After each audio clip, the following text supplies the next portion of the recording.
doing that right now. And yeah, I'll start with welcome everyone to another wonderful session of Ask the Professionals run by OZeWAI. As some of you may know, that we changed our OZeWAI approach of running our own conference to now partnering with lots of conferences instead, and running these online sessions with the idea of supporting our career pathways for accessibility specialists. So thank you for everyone who has subscribed to our mailing list, but also if you wish to support the events that we're doing and people going to those events, please join OZeWAI as well as a paid member. We'd really appreciate the support. There's lots of different options to join. I'm going to do an acknowledgement of country here. So I would like to acknowledge the Ngunnawal people, who are the traditional custodians of the land on which I'm meeting in Canberra, and pay respect to the elders of the Ngunnawal Nation, both past and present. And I extend this respect to all Aboriginal and or Torres Strait Islander people in attendance today. If you'd like to find out a little bit more about the welcome and acknowledgement of country, it's in the agenda document that you should have got when you registered. But also, if you feel free to put your name and where you're from and who you pay respects to in the chat and say hello to each other. We're also going to have this panel discuss standards. So please, if you could put any questions that you have in the chat as well, and we'll be kind of putting those through to Amanda to moderate as we have a lot of other questions to get through as well that have come through in your pre-form. So I might start by, so that's me, Bree Norton. I'm co-chair of OZeWAI with Amanda Mace, who's moderating today. Amanda, would you like to start with a little intro and then introduce our guest? I think we've lost Scott though, have we? I can find Scott again. Oh no, here he is. I'll just pin him again. There we go. Perfect. Thank you. Look, this is an incredibly exciting panel. To be perfectly honest, there are some of my heroes. Andrew, looking at you in this panel of people who've done amazing work and continue to do amazing work around standards and ensuring that we have a baseline for accessibility across the board. And there are different standards. So I know most people are pretty familiar. And if you're in this group, I'm going to assume you're familiar with WCAG, but there's a lot more going on in that space. So I guess what I'd like to do, rather than me try to introduce Rachael, Andrew, and Scott, is invite each of them to give us a bit of a really quick rundown about their roles and the role they have in standards around accessibility. So the way I'm going to run today's session in general is that I'll ask questions that we've come up that we think are relevant. Any questions that are in the chat, Bree's going to communicate to me, and I'll ask each of our panelists different parts of that question, maybe change it up a little bit, just try and get as much information as we can while we have these amazing resources right in front of us. So Rachael, I'm going to start with you. Can you give us a little bit of a background about what you do and your role in creating standards? Sure. So I do a couple of things. I'm an accessibility architect at the Library of Congress in the United States, which is kind of my primary role. And through them, I am a representative of theirs to the W3C. I'm a co-chair of the Accessibility Guidelines Working Group.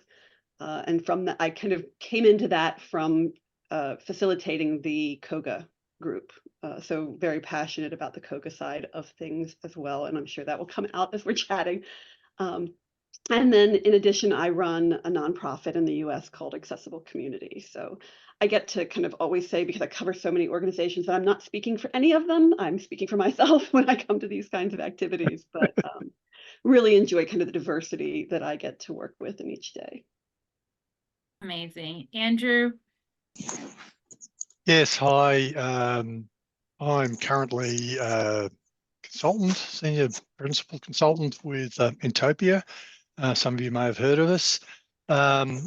These days, I don't do much technical work. I'm working with organisations to help them make accessibility part of their business as usual, embedded into their processes. So that's the role I'm taking with organisations these days. But in the past, I've worked with the W3C and worked on the issues of ageing, which overlap with COGA issues, as we've discussed in the past.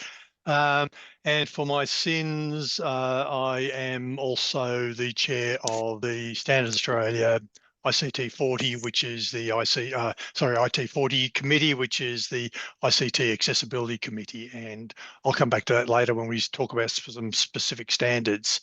But I've been working with accessibility before we knew what accessibility was with the web, because I got started in the web back in the mid-90s and was doing things like telling farmers, because I was working with the Department of Agriculture at the time, to turn their images off because of such slow dial-up connections that they had, and then to use the tab key to move around their screen because some of them didn't have that hand-eye coordination from what the hand was doing and what they were looking at on the screen. And my father-in-law was a good case on that. So we were introducing that back in the mid-90s, and then the idea of web accessibility and WCAG 1.0 came along and sort of justified or said, here's another whole area, and I've been working in this ever since.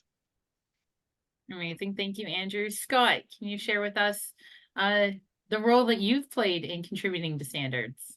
Yeah, certainly. So, hi everyone, I'm Scott, and I wear a few hats. So my main job is the CEO for Centre for Accessibility Australia, which is an organisation dedicated to alleviating hardship caused by digital access issues for people with disability, their families and carers. In terms of standards, I'm part of, through W3C, the Research Questions Task Force, which has been a bit like an advanced scouting party, looking at what technologies are over the horizon and what can be done to support the accessibility side of things for a range of different W3C groups. So that's something I've been doing for 7 years, which has been a terrific group of people to work with, and also recently been involved in the ISO development of the plain language standard that came out last year. So on the W3C front, at the moment, we've been looking a lot at collaboration tool accessibility. So trying to look at what we can do to support things like Google Docs, things along those lines to become more accessible. And also I teach a bit around accessibility in a few different courses. So yeah, and thanks very much to the panel and everyone to be here today. Perfect. Thanks, Scott. I think I'm actually going to stay with you, Scott, and ask you, as a person who's not just contributing to standards, but someone who is actively using assistive technology to access web and mobile apps and documents, is where do you see the role of standards in accessibility? Because standards only get us so far. Where's that role sit for you? Oh, it's a fantastic question, Amanda. And at the end of the day, I think in order for accessibility to work, there's really two key things that have to happen. We have to have the right tools in our device of choice. And as someone who's legally blind, I use a lot of assistive technologies. And also we need to make sure that we have the right accessible content to support those tools. And so I think where standards come in is really on that second part, primarily to make sure that the content we create with our website, apps and documents is accessible. But also we need the right support on the other side as well. So making sure we've got good APIs so that we do have screen readers in our operating systems, for example, that they work well with our browsers, they work well with our operating systems. And as technology emerges, we've seen a lot of press about the Apple Vision Pro and other things to make sure that those devices, as they emerge, also hook in to accessibility.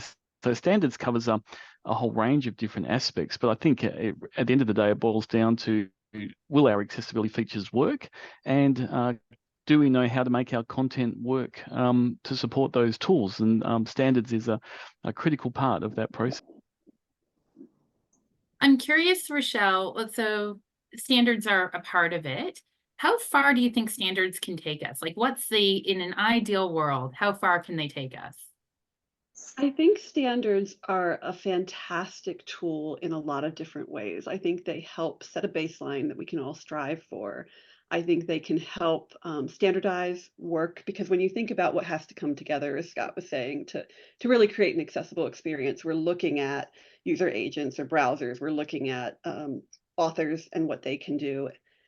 And there really is this need for that kind of middle ground standardization. But then the way standards are built, there's a lot it can't do too. And I think when we talk about COGA and the cognitive accessibility in particular, it's difficult to standardize those needs. It's best practices are kind of more supportive of that space. And so being aware that there's more to do and more to think about above and beyond standards, I think is a really important part. And I think as we evolve as professionals, we kind of move from, okay, well, here's the baseline, and to all the other things we can do, and how do we build that into the life cycle process, and really thinking about that. But I think, at least for me, and I'm curious about the other panelists, I think being part of a standard organization has really been useful in understanding the depth and breadth of accessibility that I think you don't necessarily get when you're just starting, or even when you're just applying it. That's a really great point. Andrew, when you're sitting Yes. with when you're sitting with clients and you're talking about embedding accessibility, standards obviously are part of that conversation. Is it the first part of the conversation? It's often the first part, but just to echo exactly what Rachael said, standards are the baseline. They're not the end point. They can underpin, they can provide a lot of technical guidance, but standards need to be testable, and hence they're black and white. You've passed or you haven't passed. And when we talk a lot about accessibility, and we're talking about assistive technologies, people's cognitive abilities, all sorts of things that have to interact, then there are things like a lot of that COGA advice, and for people, sorry, COGA, and Rachael, quick. Learning. Cognitive and learning disabilities. Right. Means that there are a lot of maybes, and what might be good for one group isn't necessarily good for another group, and so on. So we've got to get that balance right between the standards as the underlying technical requirements, and the base. That's your minimum, but it's not the end of the story.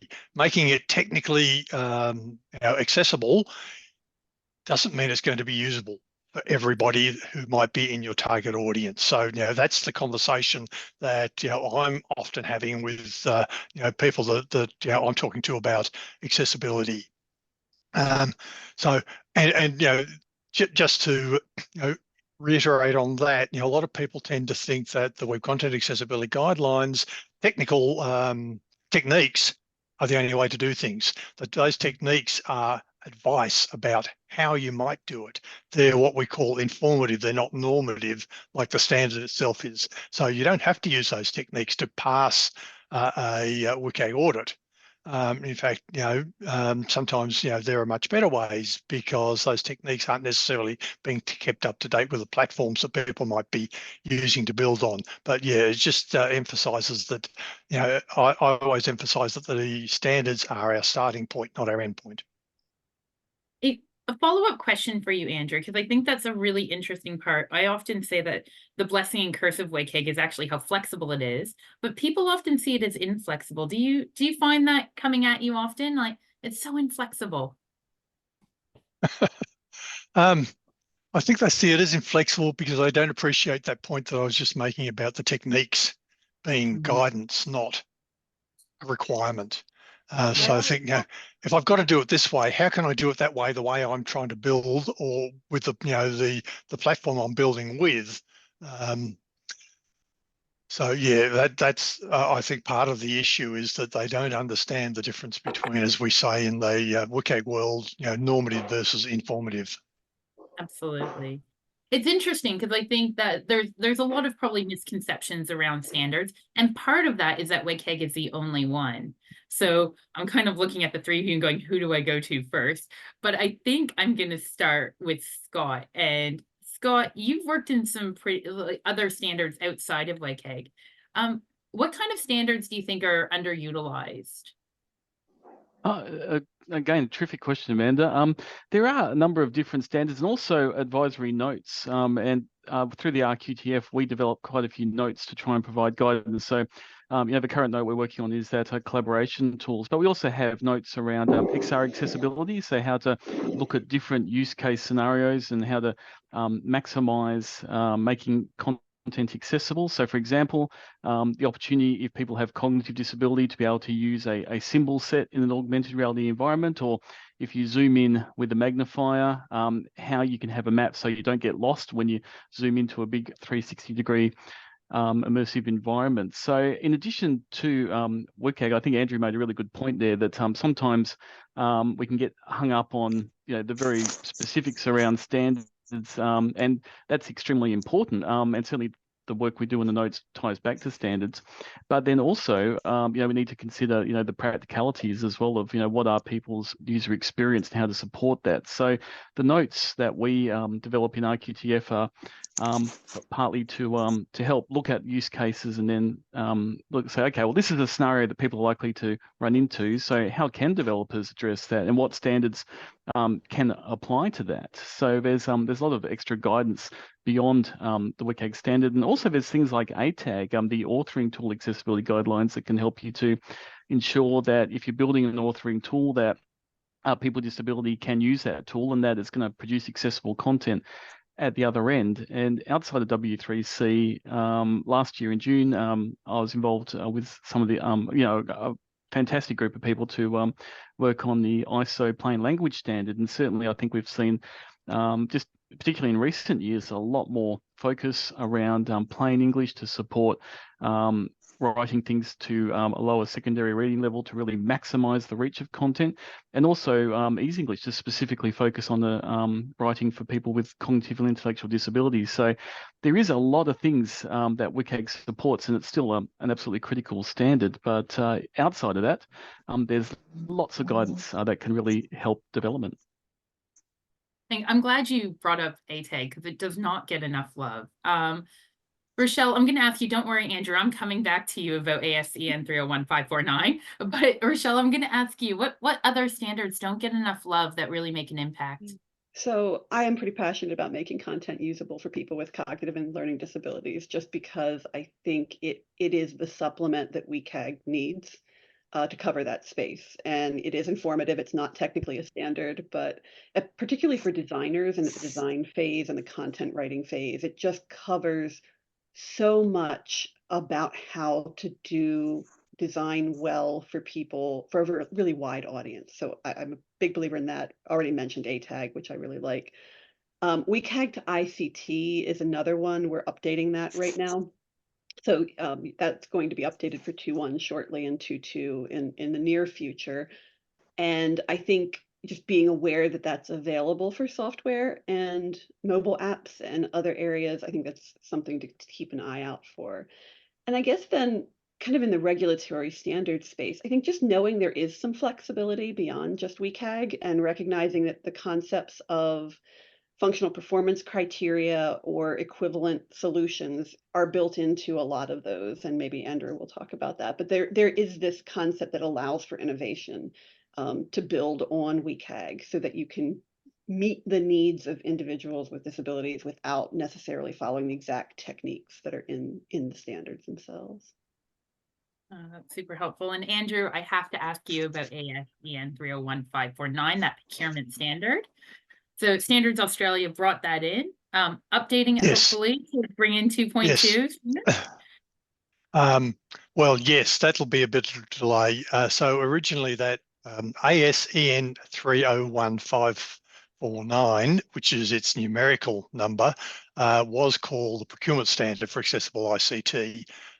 When the Europeans updated that, and we first introduced that, I think it was 2016, when that came out as part of trying to get accessibility into the procurement guidelines for the Commonwealth Government, which often flows through to state governments and the Commonwealth Government is a very big purchaser of ICT, so it was a way of setting a standard there that was not just about the web, because people thought web content accessibility guidelines was only about web, not about the rest of ICT procurement that might be going on. But that standard has changed its name with later releases. It's now called Accessibility Requirements for ICT Products and Services. Still very relevant to procurement, but goes beyond that and says, it's not just about procurement, it's about how you build and create these things. And it current version includes WCAG 2.1. But because of the legislation that's in place and will be required to be followed by European governments and European private sector organisations from 2025, they're not going to be bringing out an updated, and they've got to modify EN 301 5.9, just the European version of it, to account for some of that. So as part of that update to account for the legal framework across Europe, they will be bringing in WCAG 2.2, but that won't be until next year, according to the people that my sources that are working on that standard in Europe. That said, we're going to be doing an update this year just to keep in line with the latest updates that they have. The latest update is really not a major update to EN 301 5.9. It's more about how it's used and a little bit of that. But later this year, just to keep in line with their updates, we will be producing that. And then when they introduce a version next year, incorporating WCAG 2.2, we'll certainly be adopting that. But it goes beyond, and covers over a little bit what Rachael was saying about accessibility for ICT, or WCAG for ICT. And there's bits in ASEN 301 5.9 that talk about kiosks and things like that, and not just the digital interface, but also the physical access to that digital interface. So if you think about an ATM and somebody of short stature or extremely tall stature, like my 6'11" nephew, or somebody like my colleague Adam in a wheelchair, trying to get access to those screens can be quite tricky.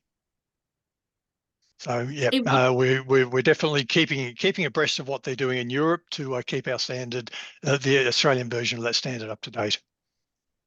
It's really fascinating that the Europeans are really diving in head first, which is fantastic, and does, in all honesty, probably certainly leads Australia in, as per us taking lock, stock, and barrel their standard and popping an AS in front of it, which is fantastic. I would be remiss to talk about standards and not mention 3.0. And Rachael, I'm going to go to you about this, because the work has begun. I know I spent a lot of TPAC kind of grouping things together and seeing where the gaps were and what needed to happen there. So can you give us just a tiny update about where we might be at?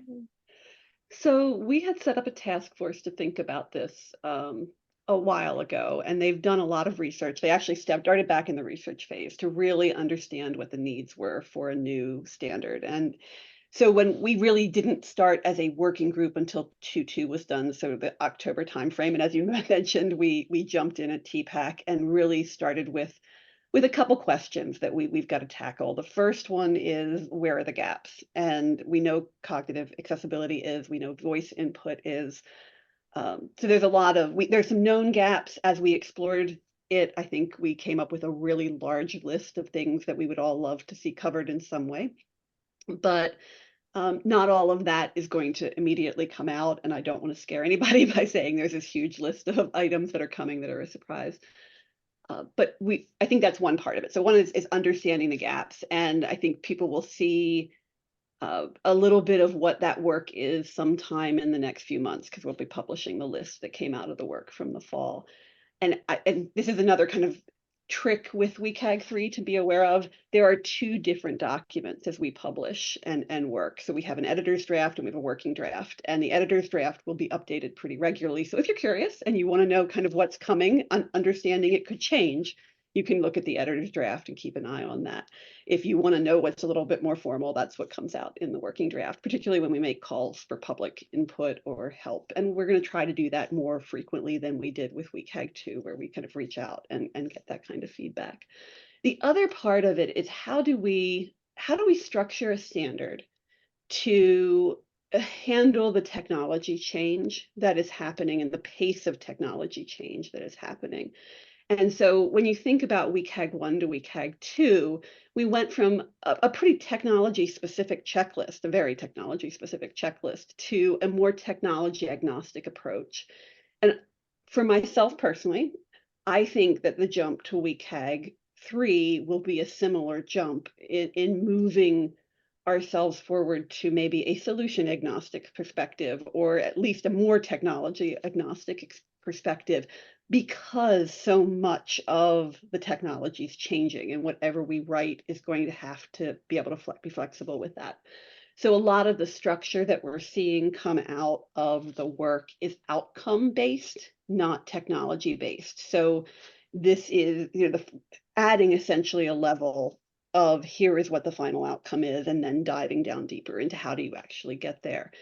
And then the one last thing to think about is just really thinking about these concepts of tests and subjectivity. So the fact that we have very objective tests, which can be automatable, are very defined 100% across a lot of different people.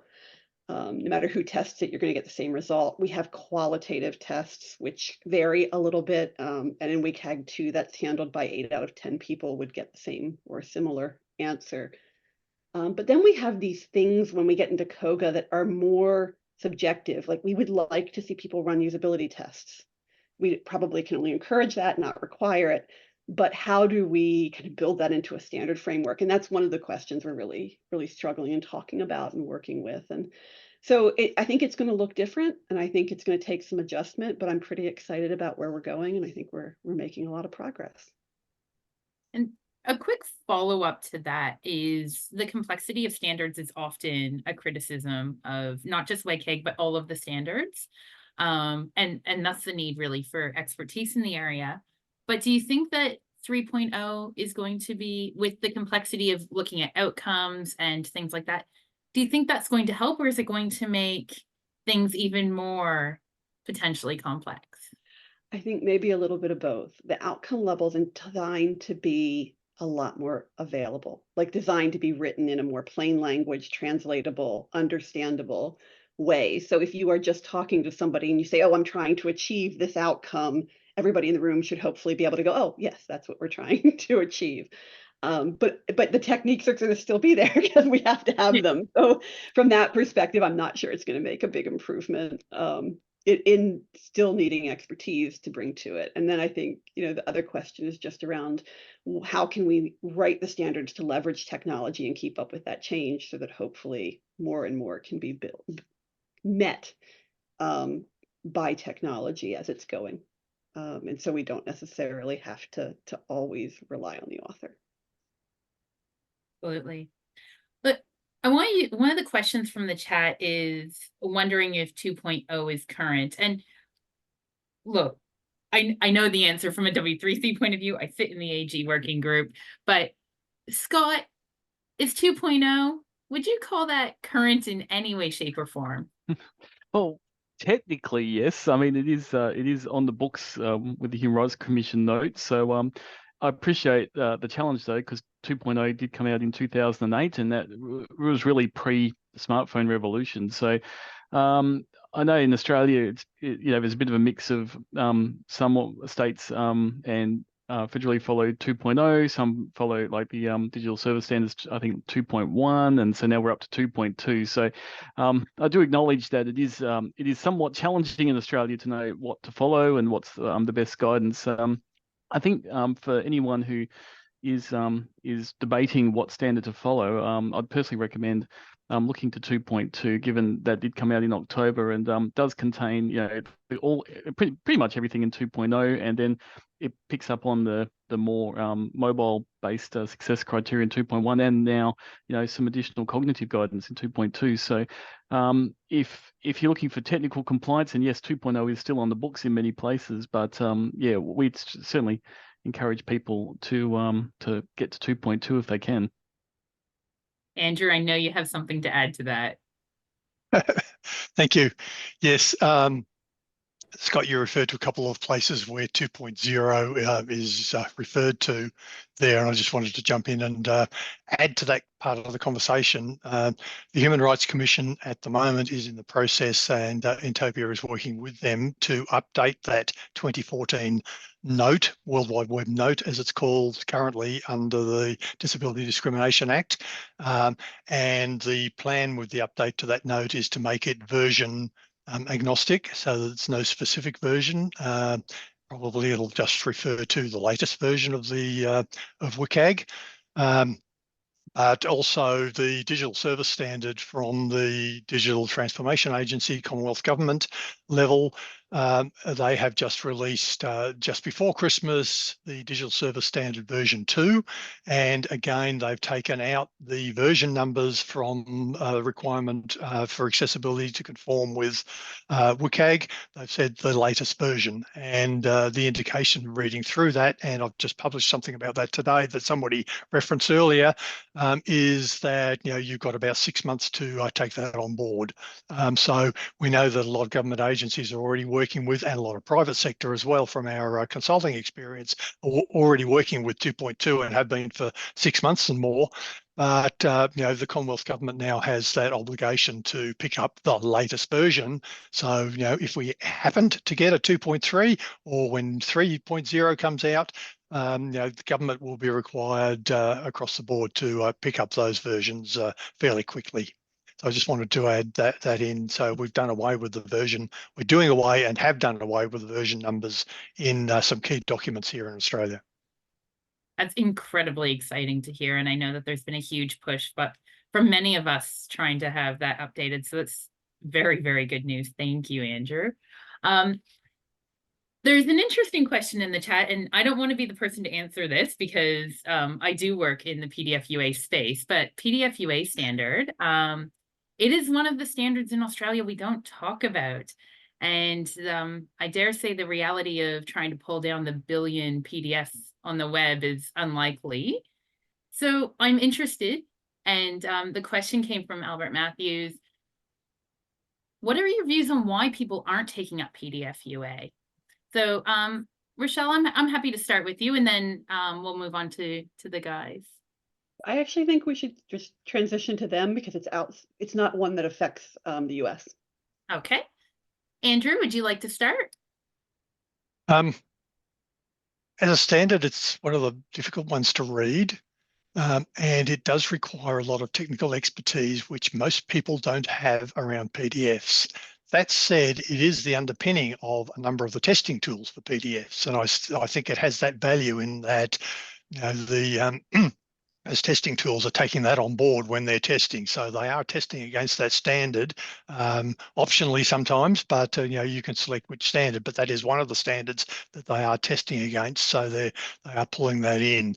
But most people haven't got the technology or the understanding to work directly with a PDF to make it accessible. They're working with something like Word, or they're working with InDesign or another product like that, and then they try and go and run a testing tool and fix up what they can and say, hey, look, we've done our best effort. If they do anything at all, to be honest, but that's about as far as most people go. But getting it right in your original authoring tool is going to get you a long way towards having a highly accessible PDF rather than if we're saying that the standard requires you to be able to use it. The standard isn't going to get you to the fact that everybody can use it, because people have different levels of expertise in accessing PDFs in particular. It's a really good point. That particular technical specification is incredibly technical. Although I dare say that many people would say that WCAG is as well. So I guess it depends on the format and that level of expertise. But we probably have a few more people who programmatic language HTML makes more sense to them than maybe tags and PDFs. So that's a great point. Scott, what do you think has been the slow uptake, particularly in Australia? We've seen a very slow uptake of PDF UA. Yeah, thanks, Amanda. I think from a user perspective, and just for some context, for my organisation, we have 11 staff, 8 of which have lived experience disability. And certainly whenever the conversation of PDF accessibility generally pops up, there's very passionate views, because you can absolutely make PDFs accessible, and PDF UA is a great way and a process to do that. But for a lot of people, and as Andrew mentioned, it's that awareness and how different people create PDFs, is really different. And for a lot of people, it's a case of chucking a book on a photocopier and having a PDF emailed to you. And if that's the case, then it's going to be completely inaccessible. And so I think the biggest challenge with PDFs is that you just don't know what type of PDF is going to come into your inbox. Sometimes people have the skills and the abilities to apply standards to make that accessible, PDF, and sometimes people, just have no awareness of that. So I guess like WCAG and other things, it really is about that education process. So I think in Australia, I think all of us advocate and try and promote the importance of standards and build up that awareness. But I think because PDFs are used so widely in so many different ways, a lot of people just simply don't know how to apply the standards. And so from a user perspective, there's a lot of wariness about what type of PDF is going to come in that inbox. And if we can, try to get some processes around addressing that, then I think that'd be helpful. So look, I'm optimistic it will get better over time. And also there's some other formats, EPUB and others that, do have more accessible. But, as you just mentioned, Amanda, in intro, that, there's billions of PDFs and they're probably not going to go away anytime soon. So I think education and just encouraging people to consider the standards and the tools we have to make things accessible. And the PDF UA Foundation has a great accessibility checker. So we've got some good tools to draw on, and we just need to encourage people to use them. I think let's encourage the use of EPUB. Yes. Here. Only add that I think one of the challenges with PDF accessibility is actually that so many people, anyone can make, and almost everyone does make a PDF, whether that be, right down from my kids who make them for school, right through to my mother, so who's a school teacher in high school. So I think that there's that idea that not everyone touches web content, and so that expertise kind of lives, the understanding of it lives within developers and designers for their parts of WCAG, whereas with PDF UA, anyone can make a PDF and everyone does make a PDF. So trying to get that information out to absolutely everyone and then have it shared around, it's probably just a bit of a challenge there. But great question from Albert, and glad that we can talk about all of the standards that are coming up and are out there. Although PDF UA currently isn't one that is enforced in Australia, I'd love to see it as part of the guides coming out of the disability or the services standard. That would be fantastic, Andrew. That's just a little poke at you. It would be really good to have reference to that. Making a note. So all of that, there's obviously an enormous amount of work to be done in the standards space. It continuously evolves, and there's a lot happening. And part of, I think, what I'd love to understand today, and the OZeWAI members who are in the room, I'm sure would love to understand, is how OZeWAI can support the standards that you're making. How do we get that word out there? How do we support the education phase? Rachael? I think mentoring is an unbelievably important part of bringing in new professionals to our community. I'm hearing a lot, at least on this side of the world, from people who are interested in getting involved and have either gotten a certification or gotten started, but don't know how to get the next step in the career, or they just have questions. And a lot of times in talking with people who are newer to the field, it seems to be very much around just confidence building. I think it goes back to the complexity of the standards problem and the subtlety, or even just questions like, are the techniques comprehensive? And the answer, of course, is no. So I think understanding those kinds of decisions and making someone available who is more experienced to people who are starting is a really great way to support that kind of growth and that just building our field up. Another area is just providing clear language support, like guidance that's just plain language and easy to understand. I realize that on the web we have so much fantastic guidance available, but I think we don't have as many pieces of guidance that are written to non-technical people, and not everybody's a web developer who needs to understand standards. So I think thinking about that is an important way forward. And then just prioritizing, talking about the priority, because I think in applying standards or solving problems in accessibility, sometimes it feels like we have to do everything all at once. And talking about how do you get step by step going forward, and how do you set those priorities and think about it? How do you do a report? How do you figure out which is a critical issue and which isn't? And I think all of that is something that you all can do to really help people learn and grow. Andrew, from an Australian specific point of view, OZeWAI's role here is trying to support and bring in new professionals into the industry.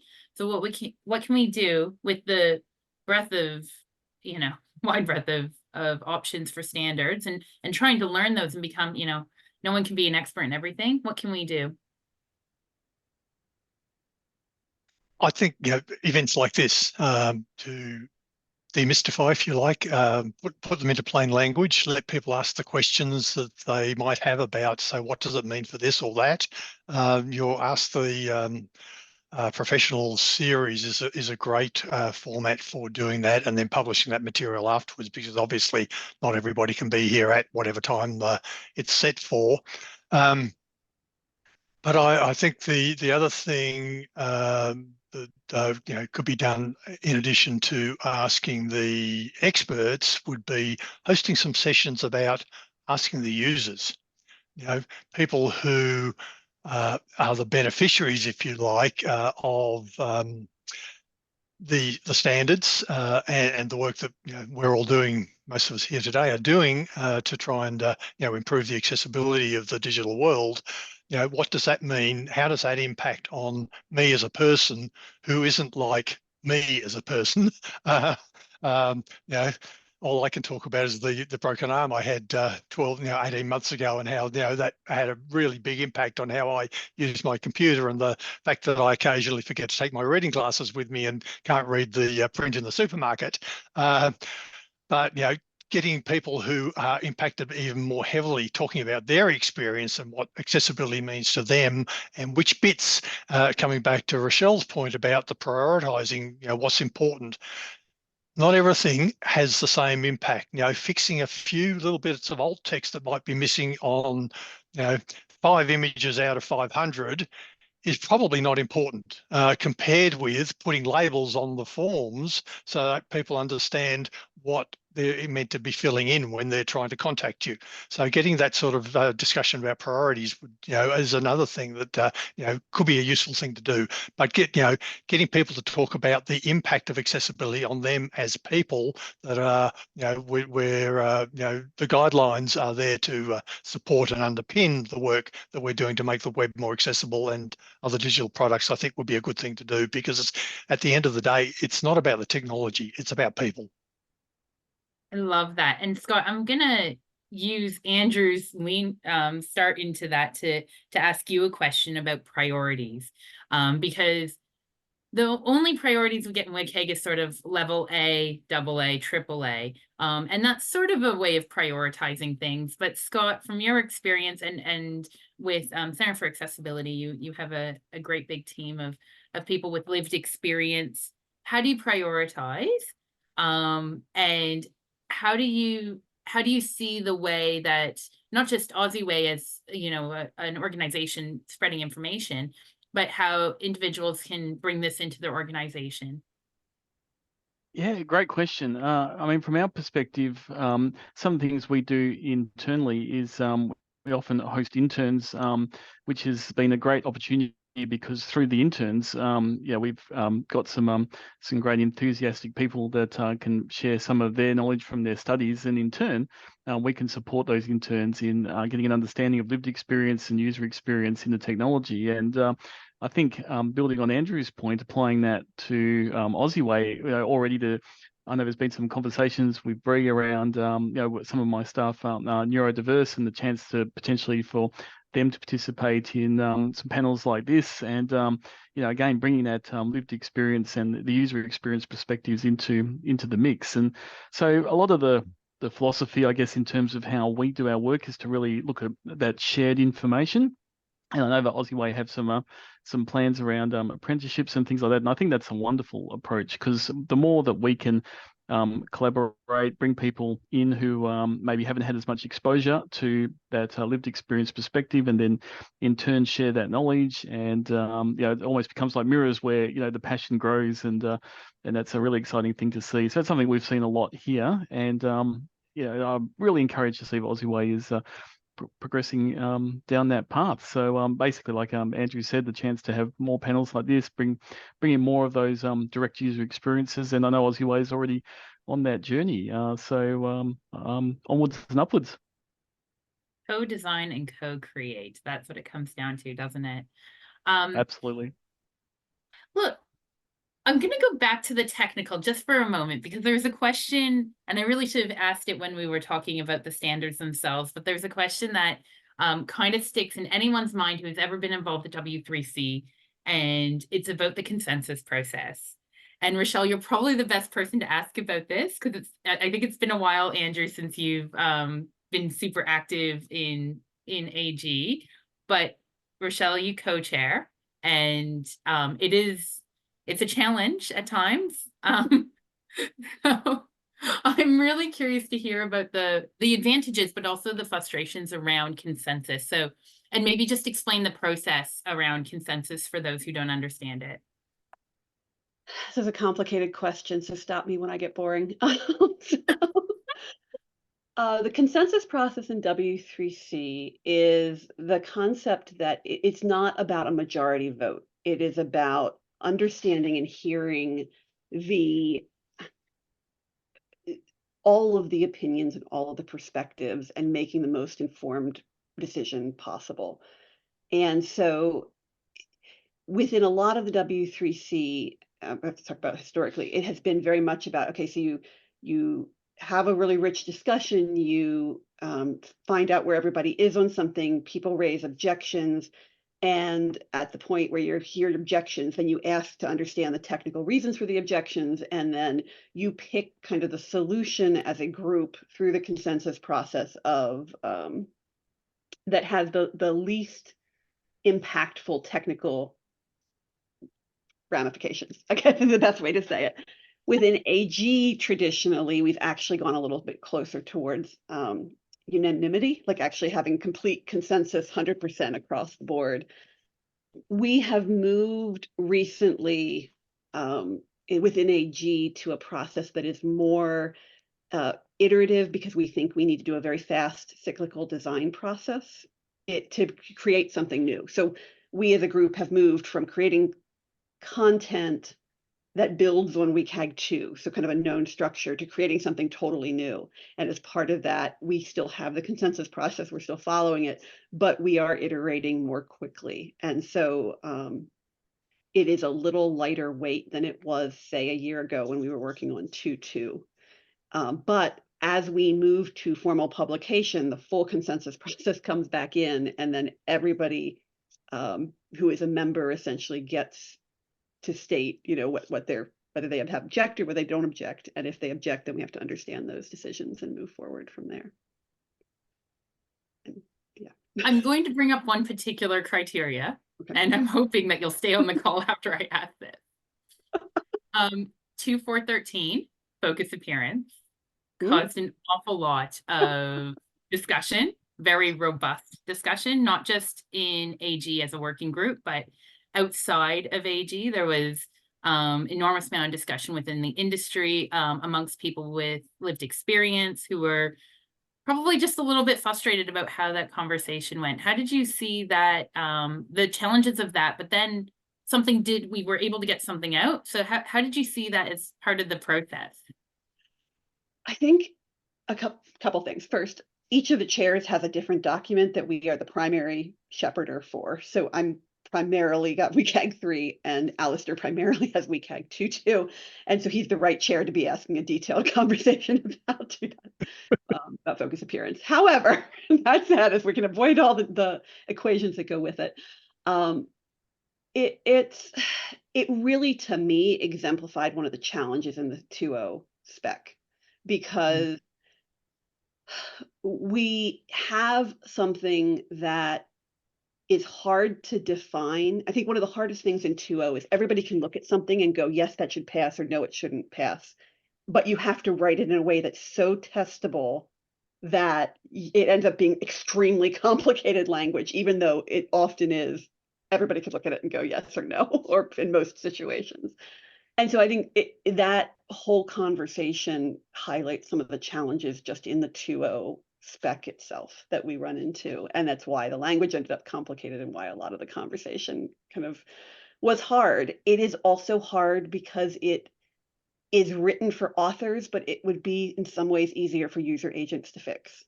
And so that is an added complexity level to the entire criteria. And I think there's just a lot there that really needs to be understood to be testable, and writing that out into a criteria was extraordinarily difficult. And we started that one in 2.1. I mean, just to give you an idea how long that conversation has been going, it was a 2.1 criteria that just didn't make 2.1, and we then took however many years to get get it into 2. So Andrew, I'm curious because you were there at the very beginning when WCAG was coming in, and you've seen this sort of process work for, gosh, a long time now. How do you see, I'm not going to, I feel like if I say years, I'm going to get myself in trouble, but you've seen the process work for a long time, and it does have its advantages and disadvantages. Is there anything that sticks out to you about why it works? Because ultimately we do have standards that seem to, for the most part, work. And I think it does work because of that consensus and the process that Rachael just described. You know, we've all got our own individual experiences. Sometimes it's a lived experience, sometimes it's you know, technical experience, sometimes it's, you know, some combination, sometimes it's just a cultural experience that is going to impact on our view of the world and what the solution might be and what the standard should say. But by having an international group working on these standards and having that consensus means that we're going to get a much more considered set of standards coming out of it, as Rachel's saying. The drawback of that is it takes longer. You know, I could write up a standard tomorrow, but it doesn't mean it's going to be, you know, a very good standard. But by having this, you know, working group, international working groups working on these standards, you know, or national working groups, you know, depending on the nature of the standard, and we're going to come up with much more robust and applicable standards than we do. And, you know, that's the frustrating part of it. It takes so long, and you're working with a committee, and you know, that can be frustrating at times when you think, just get this out the door. It's better than nothing. But better than nothing might mean that it's still going to harm some people because it's not considering the broad range of people that, you know, the standards trying to be applied to. So it's, you know, it's definitely got benefits, but it's very frustrating at times, and you know, and can be very slow at times as a result. But Scott, essential. yeah, absolutely. Scott, I'm really interested on the internationalization part that Andrew brought up, because I know for a fact that you are up late at night for meetings, oftentimes for W3C. What do you see that's special about the Australian perspective when we're talking about those international standards? Yep. Thanks, Amanda. I mean, for the benefit of those joining us today, yes, Andrew, Amanda, and I have all been a bit tired and bleary-eyed from time to time from our W3C participation. Yeah, I guess the challenge from internationalisation is that it has to be nighttime somewhere in the world when these things happen, and that does tend to fall into our region. So the group I'm a part of meets at 10 to 11 p.m. Perth time on a Wednesday night, and I'll admit that there are times where yeah, that does get a little challenging, and you know, that would be 1 to 2 a.m. On the east coast of Australia. Now that said, sometimes there have been challenges in terms of by the time I get up in the morning, I can see that the working day in the US and Europe, that sometimes conversation has been started and finished and decided by the time I get up in the morning. However, as I've got more involved in the group, you know, the group have been incredibly accommodating to consider, you know, an opportunity to be involved in those conversations and really factor in internationalisation aspects. So it's an incredibly rewarding thing to be a part of, contributing to international standards. And although, you know, in Australia we do have that extra challenge of often these things do fall late at night, and you know, making a weekly commitment to be a part of that group, yeah, is easier on some nights than others, but I find that, you know, by pushing on and being a part of it, there's an incredible and amazing group of people in the working groups. The contribution we're able to make is really rewarding. And yeah, if anyone is interested in getting involved from an Australian perspective to these international W3C groups, I'd certainly encourage you to consider it and just juggle that sleep a bit, and it's incredibly rewarding. Yeah, I should add that I am the chapter manager for the Australian Western Region office. So please do get in touch if you're interested around contributing to W3C standards. I can point you in the right direction, regardless of where you are in the country. You'll either speak to myself or Manish out of Centre for Inclusive Design in Sydney. Look, there's so many questions. I actually don't even know where to go next, but I think I'm going to go with how someone gets started, because as we've delved in a little deeper, it's complex work. There's a lot in there. So where do you start?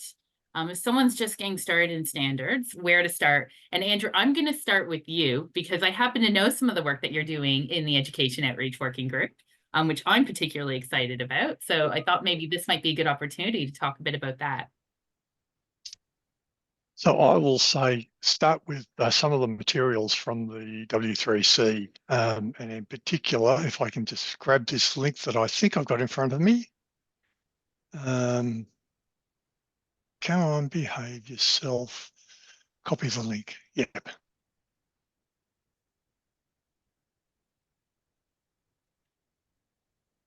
That introduction to web accessibility. So the Education Outreach Working Group tries to talk about, the standards and other requirements. They mightn't be standards requirements, but other requirements to make accessibility. Tries to put those often into everyday language, plain English, take out the technical mystique, if you like. And so a lot of what the Education Outreach Working Group that I've been active on for about 20 years now is doing is exactly that. And that introduction to web accessibility is a good place to get started because it talks about how people with disability use the web.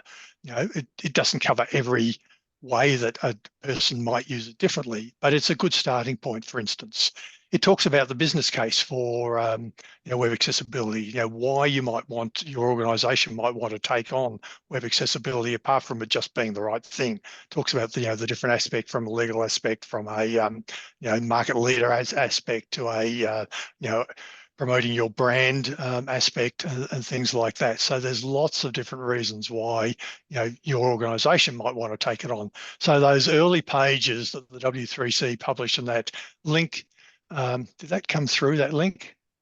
Can anybody just check that actually worked? Rachel's posted the intro to accessibility course. Yeah, okay, good. Yeah. Really recommend you start there. The other thing that you can do is, most Australian cities on a regular or irregular basis, I think Hobart and Darwin may be the exceptions, have accessibility and inclusion meetups, and they're a really good place to go along and just pick up what the latest discussion is. And the topics will vary from month to month or quarter to quarter, depending how frequently those meetups meet. But it's also a good way to meet other people. And everybody is very open and encouraging of those meetups. And you can learn a lot just from talking to people beforehand and after the presentation, if there's a presentation on a particular evening. So there are two ways that I would say you can really get started. And coming back to your more pointed question, Amanda, one of the things that the Education Outreach Working Group is working on and will be publishing very, very soon, in the next few weeks, is a updated version of what we call easy checks. They're not definitive checks against WCAG, but they are an easy way to give you a very strong indication about whether your web page passes about a dozen different important, and we've prioritized what we've done with the easy checks in terms of what are some of the most important things and what are some of the most common failures that we've seen. How you can check for those in a very easy to understand manner with a very simple to use plugin that even the most secure organization is probably going to allow you to add as a browser add-on. So we've looked at technical requirements as well as what do people actually need to do, and would they understand how to do that? So that's a watch this space coming very, very soon now. It's very exciting. I'm very excited about it, and really happy to see it make progress. It was needed, an update to the Easy Check, so that's super exciting. I want to pick up on the meetups with you, Scott, because you chair the Perth Web Accessibility Meetup, which is definitely very, very active. We meet every month. We run our once a year camp, which is coming up in a couple of weeks. And I'm just curious, you know, I've been involved with, how long have I been involved with the meetup? Probably the entire 11 years I've been in the industry. I reckon that's right. Definitely. Yeah. And also I should say I chair with a lot of help, so including yourself, Amanda. So, but yeah, look, as Andrew was saying, one of the great places to start is by getting involved in the community groups, and the meetups have a variety of different people. Some people have direct lived experience. Some people just become really passionate in their work environments. We have people in government, people corporate, not-for-profit sector, education, and we have a breakfast meetup in Perth. We've tried to find a few different times over the years and found that breakfast is good. We usually arrive at 7:30 in the morning, complain about how early it is, have coffee, and then we feel much better. And then we have a guest speaker come and share some great information with us. And look, that slot does work well because we can have a great catch up in the morning, have a guest speaker, and then by about 8:30 we go on to our respective working days. But I think the power of a meetup is very much that you do get to know other people. Sometimes accessibility can feel a bit like a lonely road. Sometimes you can feel like a little bit of an island in an organization if you're sort of doing ad hoc accessibility support. There's not really a clearly defined role, and sometimes the other people have reported to us that it can feel a little isolating if you're the one person in your organization trying to wave the accessibility flag. So the great thing about the meetups is you can come together, you can share experiences, you can get a really good understanding as to what the current topics are, get some updates on W3C. And as Amanda said, in the Perth community, we do have our fantastic camp that we hold in February each year, which is a one-day conference to, again, share information internationally, nationally, and locally. Just brings people together. We usually get about 100 odd to the event, and during the meetups, probably about I think regularly around 20 people, and it's just a really nice chance to share the conversation. And as Amanda was mentioning earlier, there's also great connections through the W3C with Amanda representing the Western chapter in Australia. So it also connects you through to other opportunities as well to be involved. So if you are anywhere in Australia that has a meetup going, or internationally for that matter, please get involved. And of course, I have to mention OZeWAI. Getting involved in OZeWAI is a great opportunity coming along to these items. Rachael, you run, or at least are very involved in a mentorship program, which I need to put my hand up for, provided we can find someone in a decent time zone for me. I would love to hear a little bit more about it. And in particular, how you think mentorship can bring us a little bit further on this journey of getting standards accepted and actually in practice, not just what the government says. Great question, and I'll have to think about the second part. So Accessible Community runs a mentorship program that's international. So we do have people in Australia. If you would like to mentor, we'd love to have you. It is really in collaboration with a number of organizations around the world who do accessibility, and we'll definitely have a conversation about that too. So it's designed because to recognize that all of us who are senior are busy, and all of us are also passionate about sharing information. So it's designed to be about an hour a week or an hour every other week where you just touch base with someone who is new. We work to match proteges in the same time zone with people who are more experienced. So we normally require at least 5 years in accessibility, usually 10. Most of our mentors have 15 or more. And then we match it. We have had a lot of success with it. We do running matching now. We originally started where we did 6 months programs, but we found some people needed mentoring for a couple weeks and some people needed it for 9 months. And it really has been rewarding to watch a lot of our proteges kind of move forward with just gaining confidence again in their areas. And the people I've had the pleasure to mentor have all just been incredibly talented and knowledgeable. And it has been more around just answering small questions or reaffirming interpretations or sometimes correcting interpretations of the standards. I think it's important from a standards point of view, because I think it goes back to that first question, because it's not just standards, right? Accessibility isn't just what's written down in WCAG.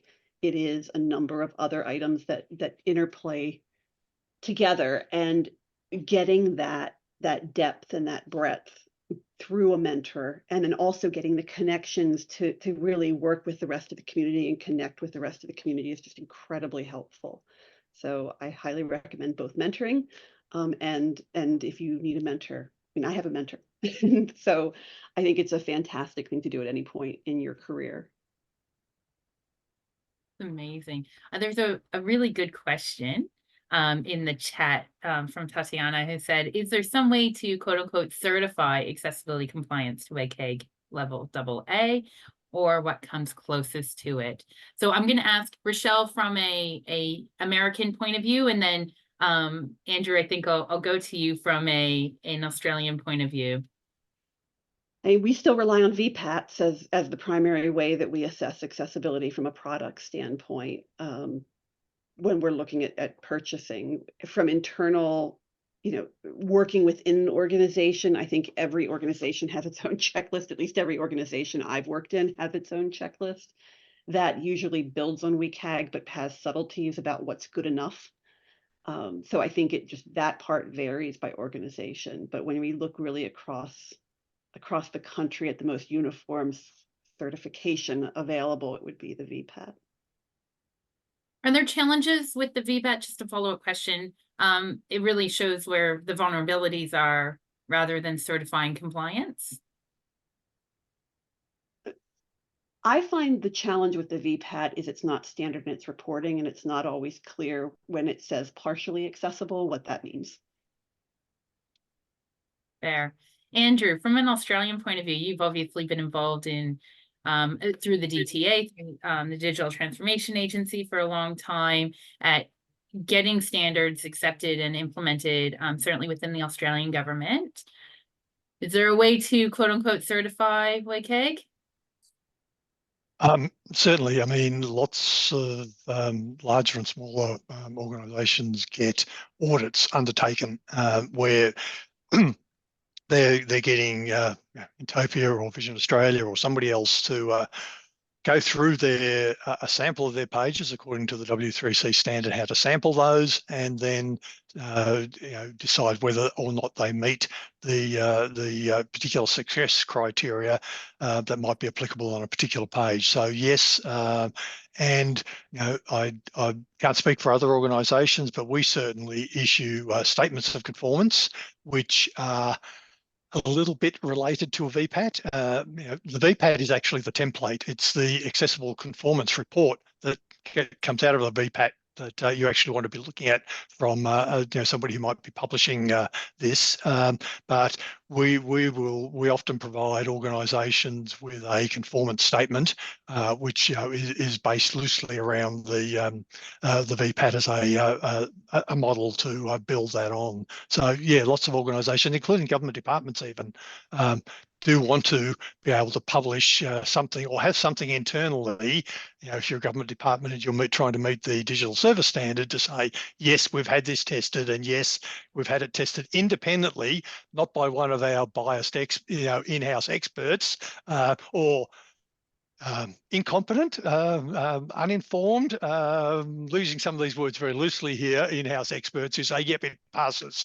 So that idea of having an independent person confirm that you conform is the best way to do it. And coming back to the people who produce the ACRs or publish their ACRs, one of the things to look for there is was it done by them, or was it produced by a supposed independent third party? Because an independent third party is probably going to be just a little bit more truthful than somebody who is doing it in-house in some circumstances and in my historical experience.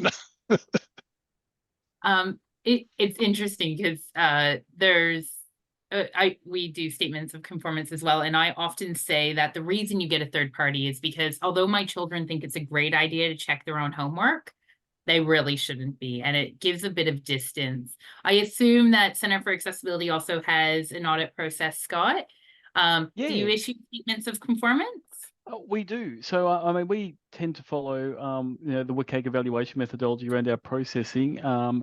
Yes, like others, we also assess against the success criteria, usually WCAG 2.2 level AA.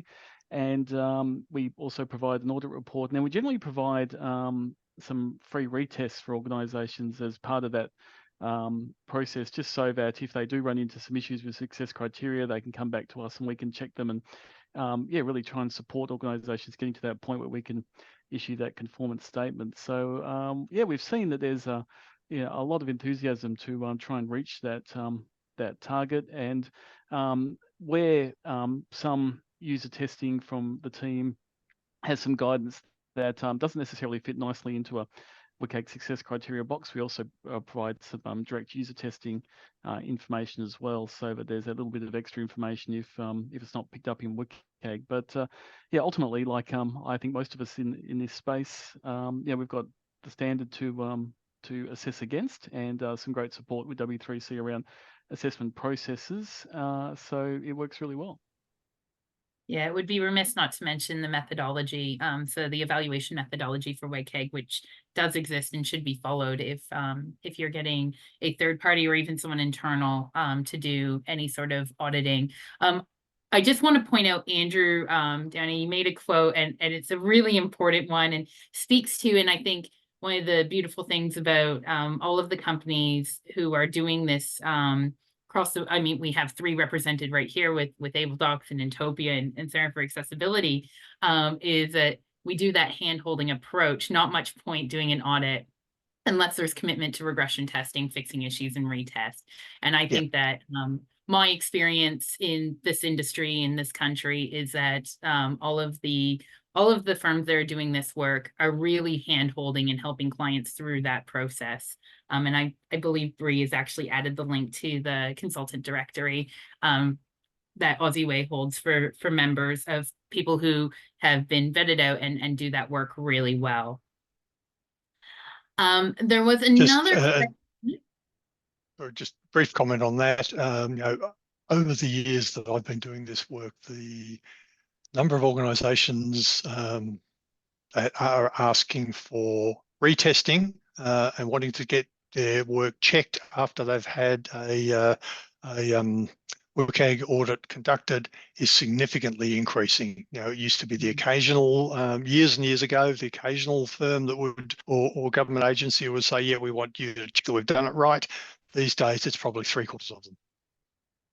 As a side question on the back of that, because that's a trend that I've also noticed, and I'd be curious for both Andrew and Scott, do you think that that's we're doing, as accessibility firms and experts, we're doing a better job at the hand-holding and explaining ourselves and walking them through that process? Or do you think people are just coming to the table a bit more naturally after learning more?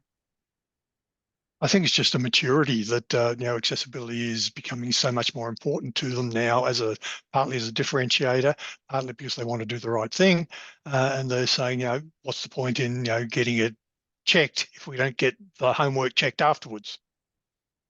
Yeah, and to add to that, I think that there's also a greater expectation now. I think maybe 5 years ago or earlier, there was an expectation that you get an audit done, you get the report might just be thrown on the shelf or something, as we did that compliance process and tick the box. But I do think now there is that really increased expectation that if you do go to a digital access provider, that they are going to be supported all the way through that process, which is a great thing, because as you said, Amanda, that's what we're all here to do ultimately is to support organizations in making that journey. So I think it's come from both directions, that the expectations of support are there, increased, and also, yeah, we're all really well placed to do that. So it's win-win, I reckon.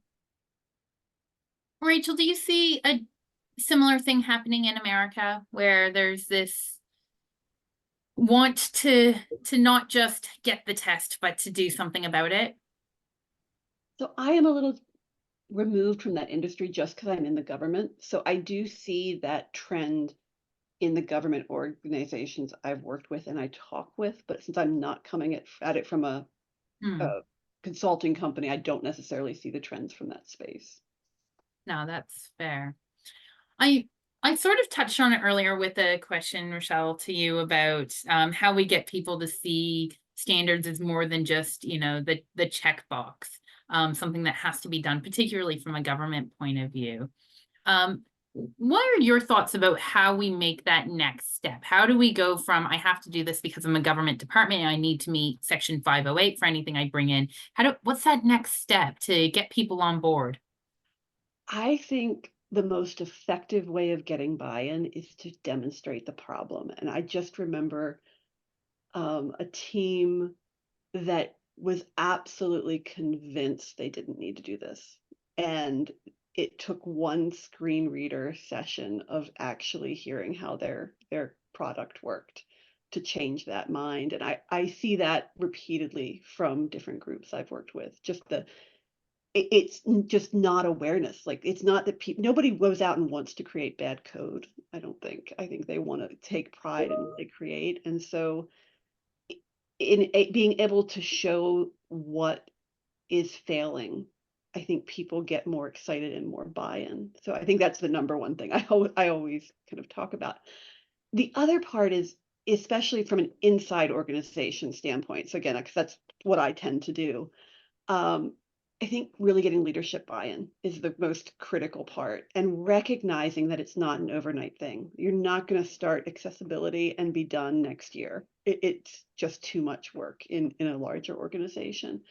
And so getting that culture change and that buy-in at a leadership level, and then working both kind of from the bottom up and from the top down to be thoughtful about that change and make it exciting, and also reward any kind of progress, to be able to have that visible and articulated as valuable. And I just think that's all kind of necessary in order to get standards adopted. It's a multi-factor approach, isn't it? Not one thing will do it. There's a great question here from Stephen about user testing and sort of getting that usability experience with people who have lived experience with disability. Are we seeing an uptake on that? So I certainly, from my perspective, have an answer, but I'd be curious from both Intopia and Center for Accessibility, are more people asking for user testing along with their audits, or are people very much focused on the standard itself still? Andrew first, and then Scott. We will certainly do more audits than we do usability testing, but particularly in the last 2 or 3 years, and it's sort of picked up, I think, during COVID, because suddenly everybody had an impairment because they weren't there. People who had mild impairments, would just ask the person at the next desk. Suddenly there was no one at the next desk because everyone was working from home. So I think that idea of the usability sort of grew quite quickly during COVID. That's our observation, and has stayed at that higher level. We've got 2 people working full time on usability testing with a range of organisations now, and that's a full-time job for 2 people to run those, work out what's needed and run those sessions and prepare reports about the usability using a variety of people with disability. It's definitely something that's increasing, and we're probably going to have to take on another person maybe later this year to meet the demand. So it's really exciting to see that. And just to come back to Rachel's point, actually getting, if you are getting some usability testing done in your organisation, make sure some key people are watching that, not just the user design, the design person or the UX person or the technical person, but get a range of people from different roles. And if you can get a recording that can be then made available to more senior management and your leadership to understand our stuff fails. People can't actually use it. Some of the biggest successes I had in my early days was when it was easy in Vision Australia, because the guy in the office next to me used a screen reader, was to get him to bring him in where we had a client on site and just demonstrate how bad the thing was for somebody using a screen reader. And that would just open people's eyes to say, oh my goodness, I didn't realize. Yeah, that's exactly my experience, finding the light bulb. Scott, Are you seeing an uptake in user testing? Yeah, certainly. And look, for a lot of our user testing, it often gets a part of the audits, because we do have most of the staff which are undertaking audits do also have that direct lived experience. So yeah, certainly there is an expectation in our work that user testing is a part of that, and so we incorporate that into our audits generally. And in terms of separately, yes, there is certainly increased interest, and when we run workshops, we endeavour to provide people with that hands-on experience of using things like a screen reader, so that people can get a little bit of a taster as to what that direct experience is like. And as Andrew was saying, I think once people do get that ability to observe and hands-on around how assistive technology works, and the chance just to get that little bit of an experience as to what that's like, then often there is that light bulb moment, which is terrific. And also, Amanda, I might have to apologize. I'm getting chased for my next meeting, so I might have to drop off in a moment. But yeah, thanks so much. I'm gonna let Andrew in really quick, and then I'm gonna invite Bree to close us off. Andrew? Yeah, thanks. Just the other thing now, a lot of people say, I don't know anyone with a disability, but you can bring that back to them and their family and friends, and say, what about your grandma? Does she turn on the captions on the TV? What about yourself? You take your phone outside in the sunshine. Can you read it easily? It's little things like that that say, and that's why I posted that into the chat a little early. Accessibility is essential for some, but it's useful for everybody. Look, I want to say thank you before I let Bree jump in. This has been an amazing panel. All three of you, I absolutely look up to in the work that you do. So thank you very much for chatting with me. I feel honored to have been able to ask the questions and just be able to absorb the knowledge that you all collectively have. For now, I'll hand over to my co-chair, Bree, to do sort of the final bits and pieces. But thank you very much, Rachael, Andrew, Scott. It's been incredible. Thank you. Yeah, thanks. Oh, wow. That was so good. We will have this recording up on our YouTube site, YouTube page, hopefully next week. If you want to be a part of OZeWAI, please subscribe to our mailing list if you'd like to join and help support our projects that we're running and events like this, and getting people to other events in person as well. We are always open for, there's a paid membership approach now. We have wonderful, we've also got one for companies, as well as accessibility consultancy companies that can go on the directory. Thank you so much, everyone. Please register for the through Humanitix or on the subscription list. We'll have our newsletter out next week with what's happening in March and hopefully April. We've got a whole schedule of these to run. For members themselves, we're going to look at running a members meetup online as well, so you can meet each other, because we don't have a list of everyone at the moment. So keep an eye out for that. And look, thank you again, Scott, Andrew, Rachael, and Amanda for wonderful moderated panel session. We really appreciated it. Thank you. Thanks so much, everyone. You're welcome. Thank you for